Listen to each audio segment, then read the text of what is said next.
wabarakatuh. Perkenalkan, nama saya Tiara Nurul Fajriya dengan nomor NIM 6019031036 dari Prodi S1 Kebidanan Universitas Paletehan. Di sini saya akan menjelaskan tentang anatomi panggul, anatomi kepala bayi, dan mekanisme persalinan. Panggul terdiri dari dua bagian, yaitu bagian keras yang dibentuk oleh tulang-tulang dan bagian lunak yang dibentuk oleh otot-otot ligamentum yang berfungsi untuk membentuk lapisan dalam jalan lahir, menyangga genitalia agar tetap dalam posisi normal pada saat hamil maupun nifas. Bagian keras panggul merupakan suatu corong dan bagian atasnya yang lebar ini disebut sebagai pelvis mayor atau panggul besar yang berfungsi untuk mendukung isi perut, atau ukuran dan bentuknya dapat dijadikan gambaran untuk panggul kecil. Panggul terdiri dari 4 buah tulang, yaitu 2 tulang pangkal paha atau os coxae, 1 tulang selangkangan atau os sacrum, dan 1 tulang tungging atau os coccygeus. Untuk tulang pangkal paha terdiri dari 3 buah tulang yang saling berhubungan satu sama lain.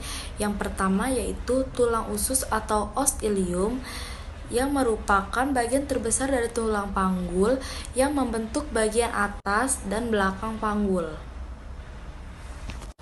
Bagian atasnya merupakan trisa iliaca, bagian depan dan belakang trisa iliaca terdapat benjolan yang disebut spina iliaca anterior superior dan spina iliaca posterior superior.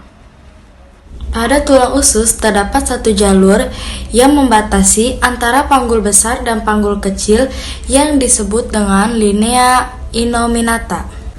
Yang kedua yaitu tulang duduk atau os ischium, terletak di bagian bawah tulang usus.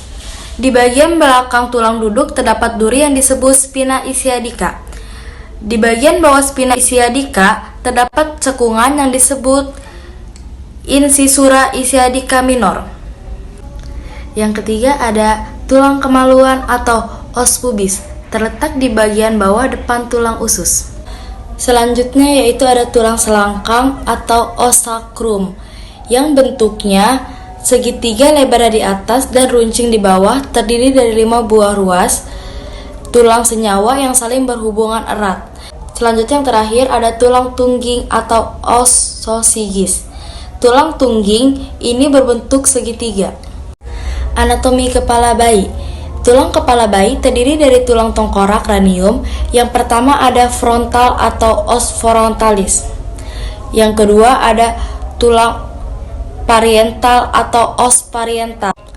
Ada tulang occipital atau os occipitalis dan ada tulang temporal atau os temporalis. Adapun sutura frontalis yang membagi antara tulang frontal kanan dan tulang frontal kiri.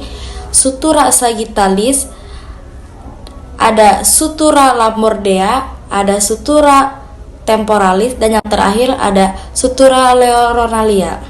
Tulang wajah bayi terdiri dari os frontalis, os hasal atau tulang hidung, os zygomatic atau tulang pipi, os maxillaris atau tulang rahang atas, dan os mandibularis atau tulang rahang bawah, dan ada mento dan sumento.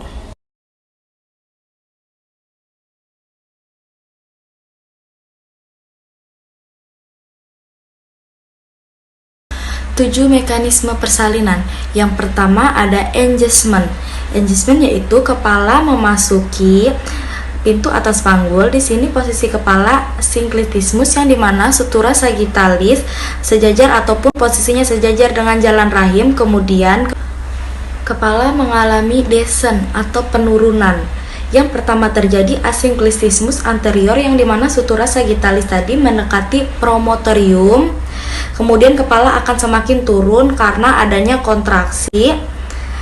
Di sini terjadi perubahan kepala mendekati simfisis disebut dengan asynclitismus posterior. Kemudian kepala akan semakin menurun dan kepala akan mengalami fleksi, di mana dagu mendekati dada dan kepala tertahan di sini. Selanjutnya putaran paksi dalam sehingga ubun-ubun kecil menjadi posisinya di depan di tengah anterior. Langkah selanjutnya adalah ekstensi. Ekstensi adalah lawan dari fleksi, di mana dagu menjauhi dada. Jadi lahirlah kepala dari ubun-ubun kecil, kemudian dahi, mata, hidung, dan lahirlah kepala. Selanjutnya ada putaran paksi luar. Karena kepala akan menyesuaikan dengan punggung janin. Yang terakhir ada ekspulsi. Yang pertama dilahirkan adalah bahu anterior, kemudian bahu posterior. Sekian penjelasan tentang mekanisme persalinan dari saya. Wassalamualaikum warahmatullahi wabarakatuh.